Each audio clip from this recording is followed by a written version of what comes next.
Muy bien, pues ahora vamos a continuar con lo que es historia mundial que corresponde a nuestro videoexamen 2016. El número de preguntas de historia mundial y de historia de México varía en un rango de 10 a 13 preguntas dependiendo del área a la que tú vayas a hacer el examen. En área uno vienen únicamente 10 y me parece que en área 3 vienen 13 preguntas. Entonces, pues vamos a darle.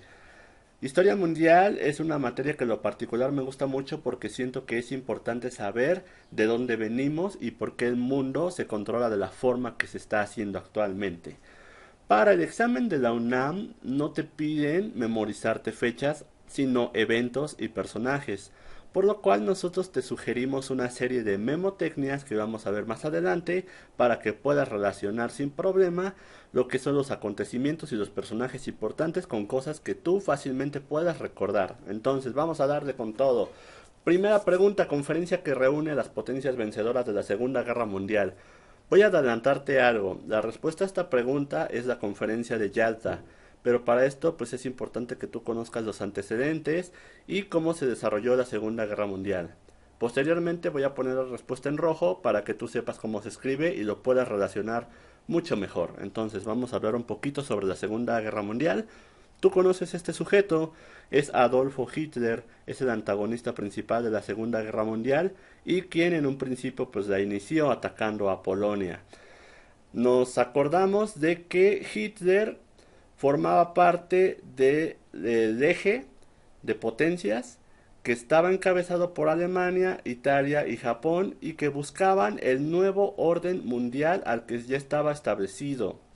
Alemania, después de la Primera Guerra Mundial, estaba realmente muy resentida porque cuando la perdió, porque también Alemania era el malo en la Primera Guerra Mundial, pues muchos países en el Tratado de Versalles, que se llama así porque se firmó en el Palacio de Versalles, pues le impusieron cosas bastante injustas. En primer lugar, pues pagar todas las deudas de guerra que había originado, y esto pues realmente era muchísimo dinero. Alemania pues entró en una crisis, su economía ya estaba ultra inflada, o sea, existía la ultra inflación, que es un término económico que solamente se le da a países que están muy jodidos, a tal manera de que si un alemán cualquiera quería cenarse un bolillo o no sé, una pieza de pan X, pues tenía que salir a la calle en vez de con su cartera. O sea, tú cuando quieres un bolillo pues sales con tu monedero o no sé, con tu cartera o sales con unos 20 pesos en tu bolsa, ¿no?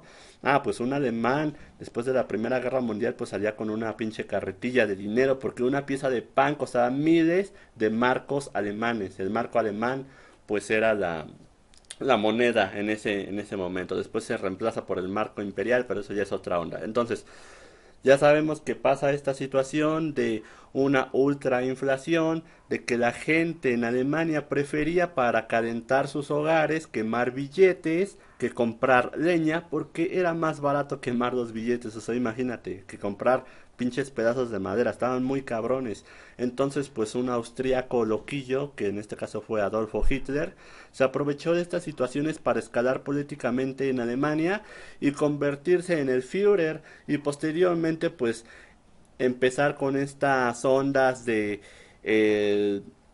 la raza aria que eran superiores y que de hecho Alemania, la estrategia alemana no era colonizar como se estaba haciendo anteriormente, que todos los países potencia colonizaban. Alemania lo que quería hacer era expandirse, conquistar, crecer como una masa enorme y conquistar prácticamente todo el mundo, y lo hubieran logrado, pero pues se la pelaron. Entonces pues esto fue lo que pasó. Empieza la Segunda Guerra Mundial con el ataque a Polonia. Aquí es cuando ya formalmente ya se declara la Segunda Guerra Mundial en Alemania y en Europa, en todo el mundo. Y pues ya sabemos que los malos pues era Alemania, Italia y Japón. Los buenos era Estados Unidos, Gran Bretaña y la Unión Soviética, que así se llamaba antes de convertirse en Rusia y demás países.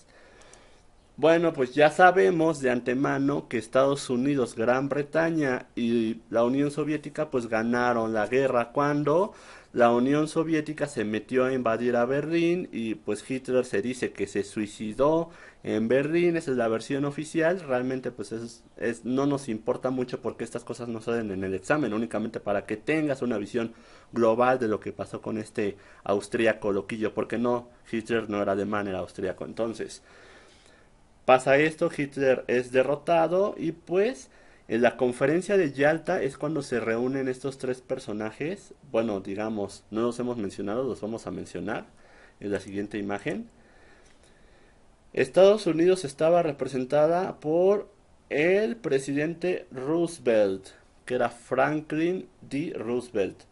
Y Gran Bretaña estaba representada por Winston Churchill y lo que era la Unión Soviética estaba representada por Stalin. Era el máximo representante de lo que es la Unión Soviética, del comunismo y todas esas ondas medio chairas, pero ok. Estos eran los tres sujetos que se encontraron en la conferencia de Yalta para decidir qué demonios iba a suceder de ahora en adelante. Entonces, ¿qué pasa en la conferencia de Yalta? Pues se decide dividir a Alemania en, digamos, cuatro regiones importantes. Cada país se queda con una región. O sea, Gran Bretaña se quedó con un pedazo, la URSS se quedó con otro pedazo, Estados Unidos con otro pedacito más, y Francia, también por una demanda de Winston Churchill, pues le entra a la repartición del pastel, ¿no? Y pues ya Alemania se divide en cuatro pedazos. Obviamente se desmilitariza Alemania para que pues ya no se vuelva a pasar de lanza porque como que ya había sido demasiado, ¿no? O sea, estamos hablando de que Alemania ya había sido muy conflictiva, o sea, ya estaba muy cabrón, como para que volviera a hacer sus desmadres. Entonces, pues se decide tomar medidas y ahora sí dividen a Alemania. Sin embargo, Alemania, pues no se sumergió en una crisis tan fuerte como lo que le pasó cuando acabó la Primera Guerra Mundial. Alemania, pues supo convertirse en potencia después de que cayó el muro de Berlín en 1989. Aguas, la versión de examen que te pregunta cuándo cayó el muro de Berlín es 1991, pero históricamente la caída se hace en 1989 cuando se unifica completamente el país y pues ya en el año 2000 y tantos, pues Alemania se convierte en una potencia mundial. Es realmente sorprendente cómo pasar de la crisis y de una situación bélica y militarista, cómo te conviertes en una potencia mundial. Y en mi parecer es algo que nuestro país debería aprender, ¿no? Yo sé que pues, sí tenemos bastantes problemas con el narcotráfico, delincuencia y todo eso, pero pues si un país puede sobrevivir de una guerra, del holocausto, de muchas situaciones, pues ¿por qué nosotros no salir adelante, no? Pequeña nota moral.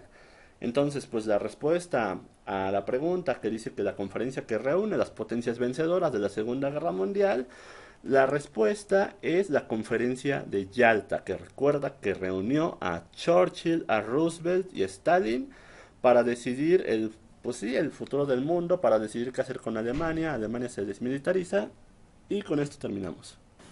Ok, pregunta número 2 es una pregunta de relacionar este acontecimientos con personajes históricos. Es algo realmente muy sencillo y si digamos de los personajes históricos que están en la lista tú tienes alguna duda sobre cuáles fueron sus acciones, bueno, en realidad con que sepas un máximo de dos personajes ya la armaste. Mira, vamos a resolver esta pregunta poco a poco. Vamos a explicar un poquito acerca de lo que hicieron esos personajes históricos, ¿correcto? Entonces primero tenemos a Stalin y tenemos las opciones. Tenemos el inciso A que dice represión, radicalismo económico y grandes purgas. Tenemos el inciso B de reformas importantes que terminarán con el socialismo. El inciso C, crisis de los misiles en Cuba. Inciso D, acaba con el apartheid y se convierte en el primer presidente de color. Bueno, ya leímos todas las acciones y pues aquí de este lado tenemos lo que fueron los personajes históricos, ¿no? Esto cómo se resuelve, como te digo, si únicamente conoces más de dos acciones que estén relacionadas al personaje histórico, esto realmente es muy sencillo. Por ejemplo, sabemos que Kennedy, pues Kennedy es un gringo, ¿no? Es un presidente de Estados Unidos que precisamente estuvo después de Roosevelt. Y bueno, sabemos también de antemano que es el que está involucrado en la crisis de los misiles, es decir, cuando empezamos a ver el asunto de la Guerra Fría, cuando ya existía una competencia tecnológica entre el bloque capitalista y el bloque socialista por el control de Europa, pues a la Unión Soviética se le hace fácil poner una base de misiles y misiles nucleares, no eran cualquier mamada, eran misiles nucleares. Entonces, pues aquí ya existe una crisis porque precisamente podemos estar en puertas de lo que pudo haber sido el inicio de la Tercera Guerra Mundial, que afortunadamente no pasó nada, pero este incidente pues se le conoció como la crisis de los misiles y pues es Kennedy el que está involucrado con esto. ¿Cómo lo podemos relacionar? Pues Kennedy es el único gringo de toda esta lista. Ahora, Stalin, que es con el que empezamos, pues Stalin es el tipo ruso, ¿no? El tipo que está a la hora de que pues triunfa la Unión Soviética en la Segunda Guerra Mundial y que recuerda que la Unión Soviética es la que entra a Berlín ya a sitiar al Führer, a Hitler, que lo sitia en su búnker y que Hitler finalmente pues se suicida y acaba la Segunda Guerra Mundial. Entonces pues tenemos que Stalin es este rusito y pero bueno, Stalin no fue la mejor persona porque realmente Stalin pues sí tenía formas pues bastante violentas de represión. Por ejemplo, Stalin creía que para eliminar la pobreza de su país, de su nación, de la Unión Soviética, la mejor opción era matar a los pobres, así como lo oyes, matar a los pobres. O sea, imagínate que de repente Peña Nieto diga, voy a acabar con la pobreza y me voy a chingar a todos de Iztapalapa, pues sí está muy cabrón, ¿no? Ahora, pues este güey de Stalin, pues realmente tenía un sistema de represión muy, muy cabrón, por lo tanto lo relacionamos con el inciso A. Vamos a seguirle con Mikhail Gorbachev, aquí lo tenemos, es otro rusito, que digamos acabó su mandato por ahí de 1940. Él, bueno, hizo reformas bastante importantes. Una de ellas, pues, es la famosa perestroika. Y algunas de ellas que significaban el avance, porque pues la economía en la Unión Soviética ya estaba bastante jodida. Entonces lo relacionamos, vamos a utilizar pues otro colorcín, un verdecín. Lo relacionamos con las reformas importantes que terminarían con el socialismo. Por último, y no menos importante, pues nos queda Nelson Mandela. Nelson Mandela, pues, es precisamente el que acaba con el apartheid. Acuérdate que el apartheid, pues, fue una cosa separatista en la que, de hecho, digamos, la raza blanca es la que tenía mayores beneficios, ¿no? De hecho, por ejemplo, en África existían hoteles únicamente para blancos, existían parques únicamente para blancos y transporte público únicamente para blancos, o sea, estaba muy cabrón siendo que África pues es un continente que mayoritariamente la mayoría, ahora sí que mayoritariamente la mayoría pues son de raza negra, ¿no? Es algo que sí estuvo como muy muy feo y fue precisamente Mandela quien acaba con esta onda del apartheid. Apartheid pues quiere decir separación y pues termina por convertirse en el primer presidente negro. Aquí le puse de presidente de color porque realmente pues el término negro se me hace un poquito despectivo y realmente prefiero pues de color. Entonces pues ya sabes lo que hicieron estos individuos loquillos, por si te llega a aparecer de nuevo esta pregunta, que así como vino te la pongo tal cual. Y espero que te haya servido de explicación y ahora vamos a pasar a la tercera para que esto se ponga más bueno todavía y tengamos muchas mejores herramientas para el examen. Muy bien, siguiente pregunta número 3 es una pregunta que igualmente se repitió en una cantidad bastante grande de exámenes y que generalmente pues les gusta preguntar, ¿no? Dice número 3 relaciona países y acontecimientos, a diferencia de la número 2 pues en esta ocasión no hay que relacionar personajes sino países. Y pues como algunas cosas que vimos en la pregunta anterior, pues podemos resolver lo que tenemos ahora enfrente.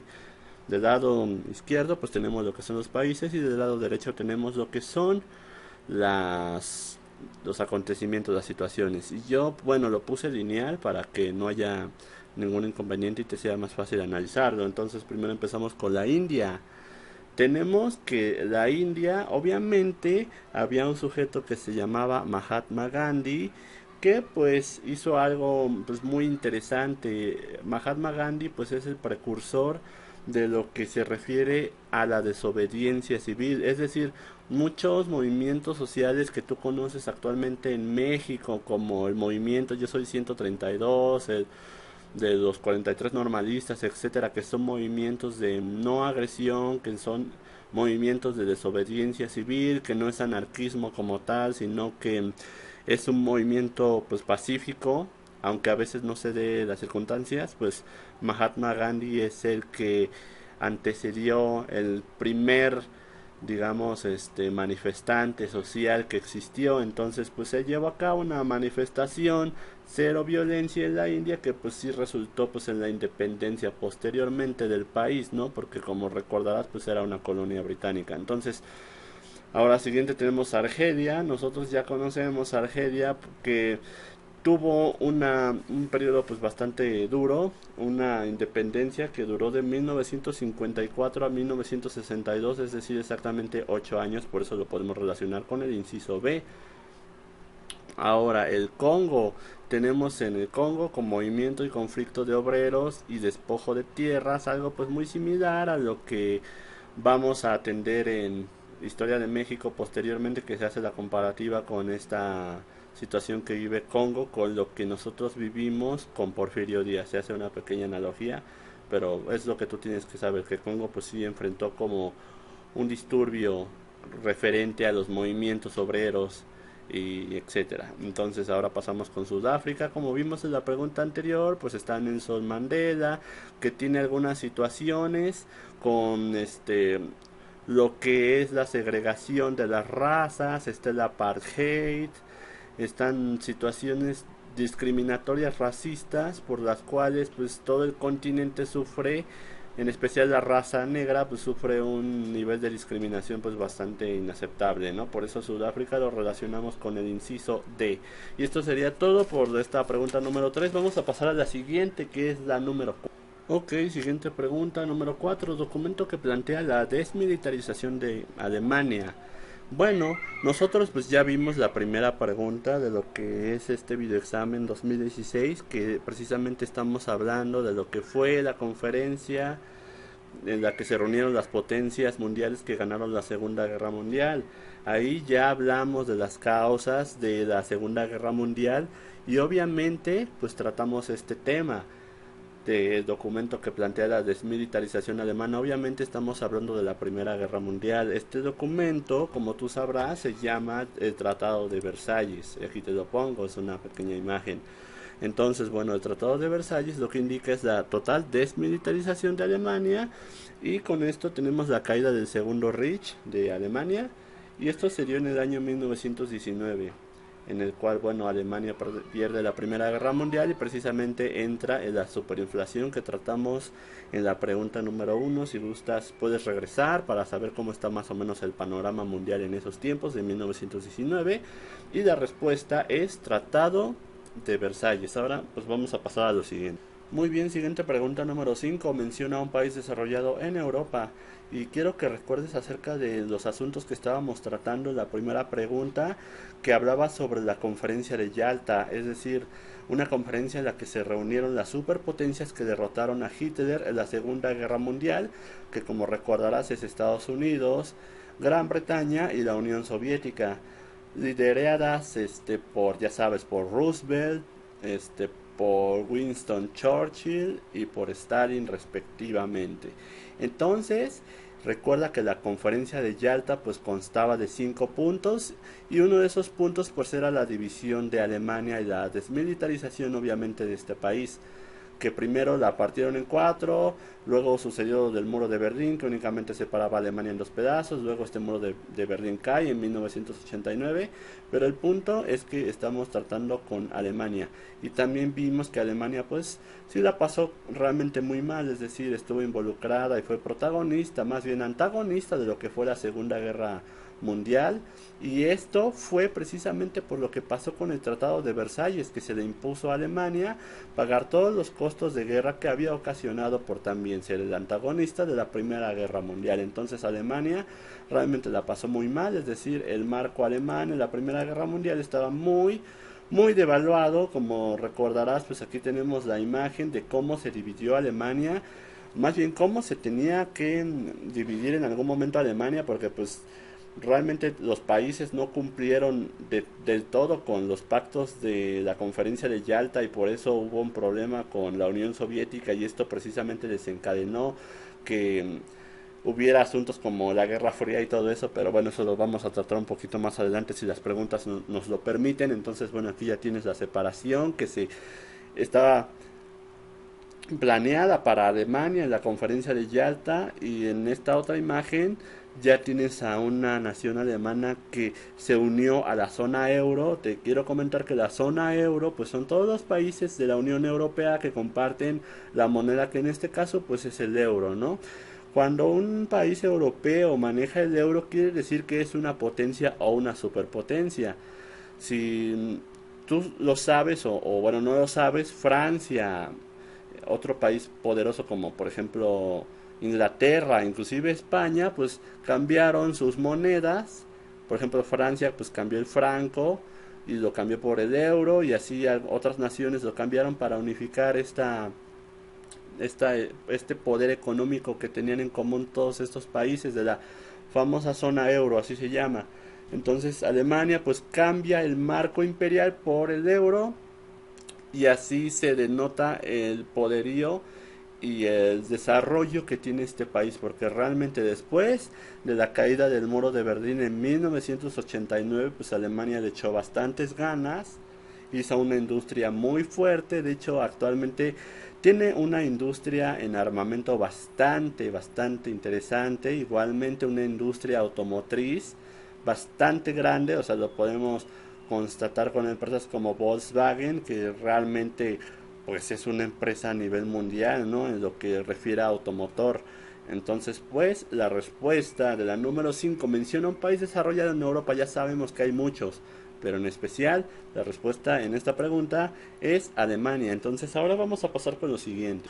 Muy bien, siguiente pregunta número 6. Relaciona los movimientos obreros con sus características. Y bueno, este es un tema que pues me apasiona bastante, porque es un tema que tiene que ver con la economía moderna y pues los antecedentes de lo que son los diversos movimientos económicos. Entonces realmente me puedo pasar prácticamente horas y horas platicándote de lo que es el socialismo utópico científico, etcétera, etcétera. Pero vamos a enfocarnos en lo que necesitas para poder aprobar el examen de la UNAM, por lo menos si te viene una pregunta relacionada con estos movimientos económicos. Vamos a empezar con el socialismo utópico. Mira, el socialismo utópico precisamente habla sobre una igualdad. Sabemos de antemano que de estas opciones la única que habla sobre igualdad pues es el inciso B, que dice que la misma igualdad y voluntad, y bueno, pues lo relacionamos con el socialismo utópico. Pero el socialismo utópico tiene un problema que es realmente muy fuerte, que no tiene bases científicas. El socialismo utópico no toma en cuenta cosas importantes como por ejemplo la lucha de clases, y realmente no te dice cómo poder contener o erradicar los problemas que causa el capital o los capitalistas o todos estos cerdos explotadores, por así decirlo. Simplemente pues es una idealización de el socialismo. No contiene el término de lucha de clases, como pues ya te indiqué, y pues generalmente más bien en su totalidad está formado por precursores al marxismo, es decir, los primeros socialistas. Y de hecho fue nuestro queridísimo amigo Friedrich Engels quien acuñó el nombre de socialismo utópico para separarlo del socialismo científico, denotando que los socialistas utópicos no tenían ni puta idea de lo que estaban haciendo, pero pues ahí le echaban ganas, ¿no? Entonces, socialismo utópico está relacionado con que ellos buscaban la misma igualdad entre clases sociales, más bien que no existiera este tipo de conductas separatistas, y que pues también la voluntad fuera un colectivo, ¿no? Que no solamente un grupo de personas tuvieran la capacidad de hacer su voluntad. Entonces, bueno, ya acabamos con eso, ahora vamos con el socialismo científico. El socialismo científico sí habla sobre las clases sociales, es algo muy importante, habla sobre las clases sociales, la lucha de clases,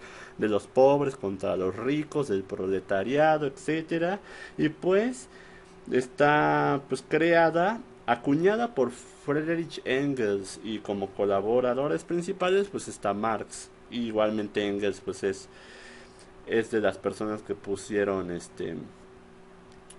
los cimientos de lo que es el socialismo científico, a diferencia del utópico, y como su nombre lo dice, científico, pues el socialismo científico sí tiene una idea clara de cómo llevar a cabo todo lo que necesita para crear una sociedad igualitaria.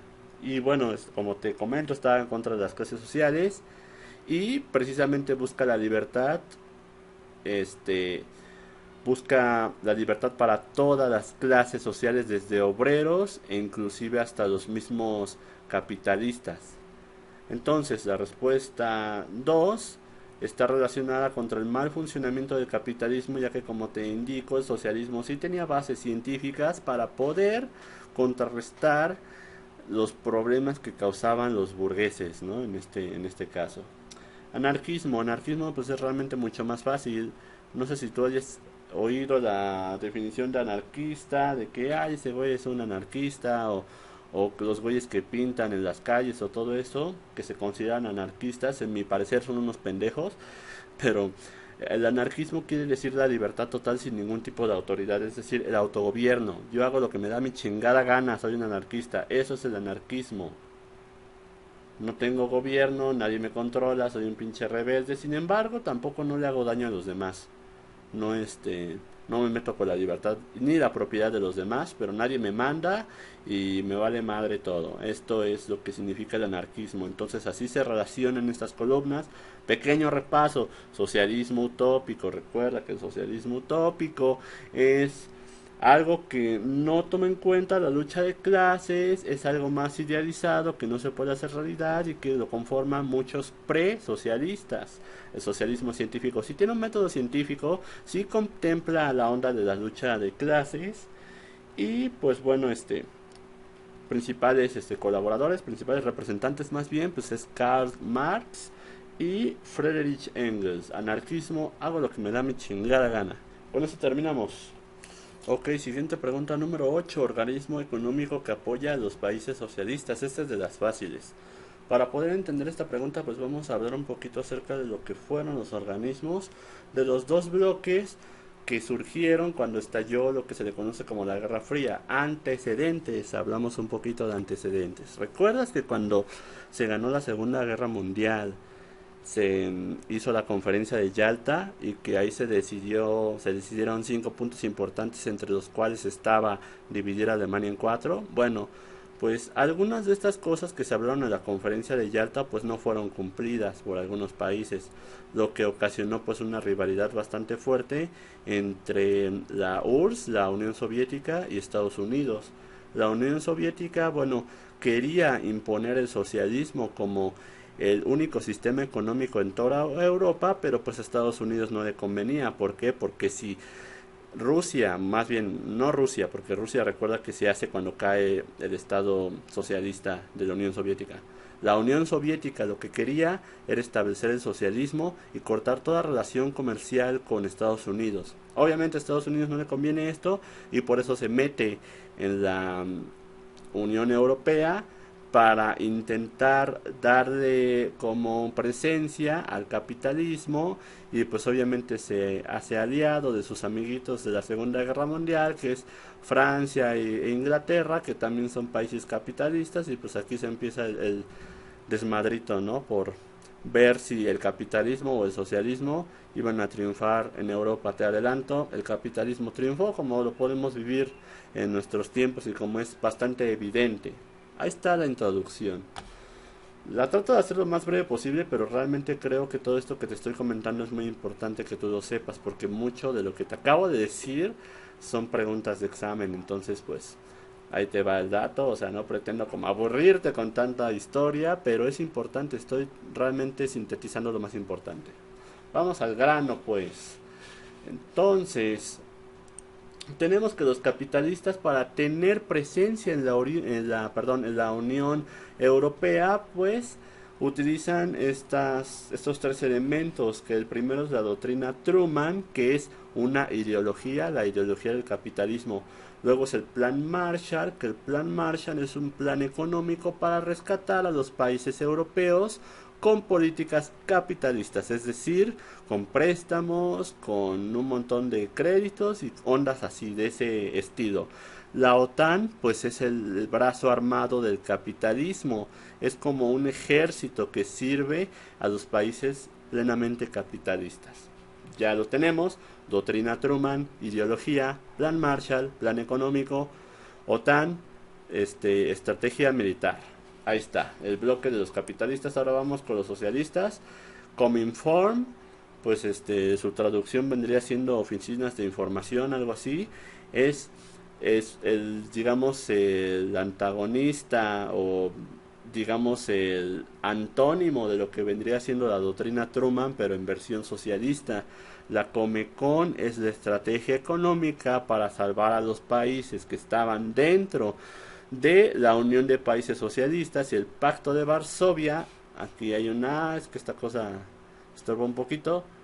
Pacto de Varsovia es la estrategia político-militar que reúne pues a un ejército que protege los intereses de los países socialistas. Por lo tanto, llegando pues ya a todas estas definiciones, que todas las definiciones vienen en el examen, por eso te las digo todas. Podemos constatar que Comecon, que es el plan económico de los socialistas, es la respuesta correcta al organismo económico que apoya a los países socialistas. Pasemos con lo siguiente.